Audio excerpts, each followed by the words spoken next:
안녕하세요. 한민옥 변호사라고 합니다. 제가 저번에 보험사 대리에서 보험 소송을 정말 많이 했다고 말씀드렸는데요.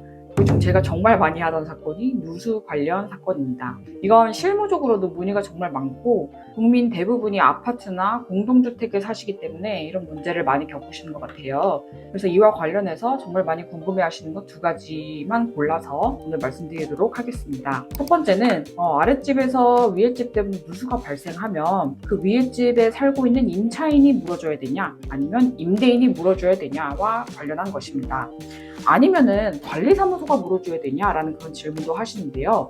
이거 정말 많이 물어보시는 질문입니다. 이건 민법 758조를 보시면 되는데요. 여기서는 공작물의 설치 또는 보존의 하자로 인하여 타인에게 손해를 가한 때에는 점유자가 1차로 손해를 배상할 책임이 있다고 되어 있는데요. 그러나 점유자가 주의를 해태하지 아니한 때에는 소유자가 손해를 배상할 책임이 있다. 쉽게 말씀드리면은 1차로 점유자, 즉 대부분 임차인이겠죠. 이분들이 책임을 지지만 법률상 다 검토를 해봤는데 임차인이 책임이 없는 것으로 판단이 되면 최종적으로는 소유자가 잘못했든 안 했든 책임을 진다는 겁니다. 그런데 실제로 이런 경우 대부분 임차인보다는 임대인, 즉 소유자가 책임을 지게 되는 경우가 많아요. 왜냐하면 임차인이 밑에 집에 책임을 지기 위해서는 아까 살펴본 것처럼 과실이 있어야 되잖아요. 그런데 보통 누수는 바닥이나 벽 안에 보이지 않는 곳에 설치된 배관 같은 데에서 발생하는 경우가 많아요. 그런데 통상적으로 임차인이 이렇게 벽이나 바닥을 뚫고 배관을 건드리거나 하는 그런 공사를 잘 하지 않게 되는 경우가 많죠.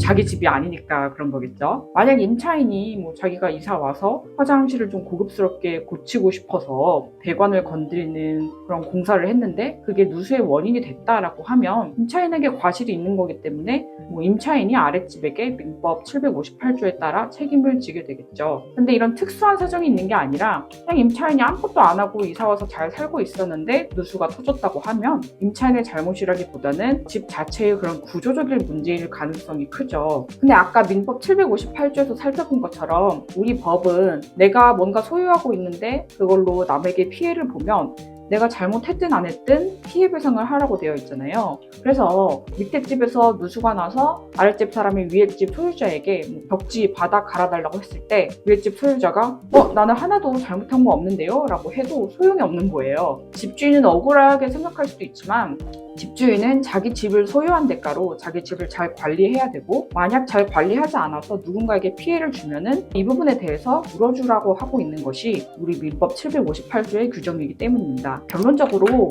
위에 집의 임차인이 누수의 직접 원인이 되는 그런 배관이나 이런 거를 파손하지 않은 이상 대부분의 누수 책임은 소유자인 임대인이 지게 됩니다. 아까 말씀드렸듯이 임대인이 나는 몰랐어요. 나는 집 살 때 이 집을 한 번도 건드린 적이 없어요. 그리고 이 집에서 한 번도 누수가 난 적도 없는데요. 라고 아무리 항변을 해도 법에서 책임을 지라고 하고 있으니까 책임을 지셔야 되는 부분입니다. 참고로 관리사무소가 책임지는 경우는 실제로 이제 아파트 공용부라고 해서 엘리베이터, 계단, 복도 같은 경우인데 이런 부분에서 물이 새는 경우는 많지 않아서 관리사무소에서 책임을 지는 경우는 실무적으로는 많지는 않습니다. 두 번째는요, 공사 금액에 관한 것인데요. 위에 집에서 누수가 생겨서 아랫집에 벽지, 가구랑 바닥에 곰팡이가 생기고 난리가 났어요. 그럼 이걸 이제 원래대로 되돌려놓기 위해서 공사를 해야 되겠죠.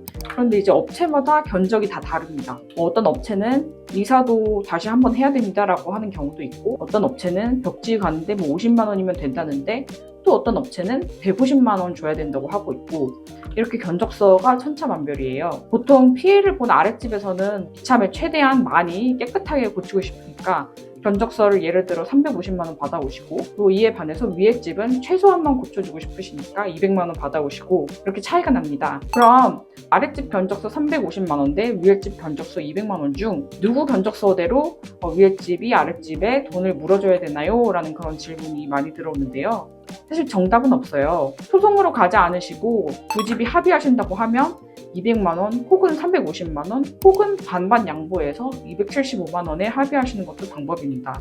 법 규정에 따로 없기 때문이에요. 그렇지만 공사 금액이 소액인 경우에는 150만 원 차이 때문에 변호사 선임해서 소송하는 건 배보다 배꼽이 더 큰 격이겠죠. 그래서 이 경우에는 변호사 선임해서 소송으로 하는 거를 저는 굳이 추천드리진 않는데요. 이와 달리 공사 금액이 매우 크고 금액에 대한 차이가 좁혀지지 않는다면 어떻게 해야 될까요? 이런 경우는 정말 말 그대로 법대로 형태로, 즉 재판을 통해서 다투는 방법밖에 없어요. 판사님이 중립적 위치에 있다고 판단되는 제3자, 즉 이 사람을 감정인이라고 부르는데요.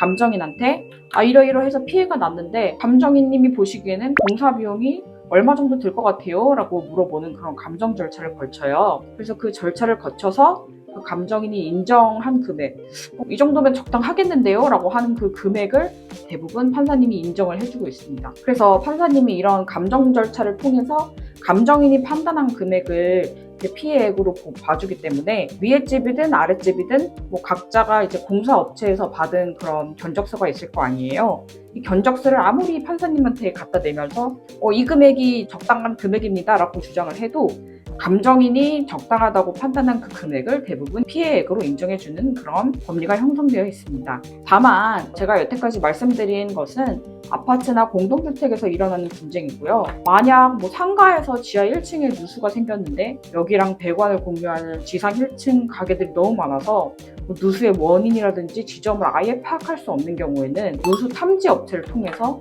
어느 가게에서 물이 새는지를 먼저 알아내는 게 1순위입니다. 이건 제가 상가와 관련한 법률 분쟁에서 자세히 말씀드리도록 하겠습니다. 오늘 영상이 여러분의 누수 문제를 해결하는 데 많은 도움이 되었으면 합니다.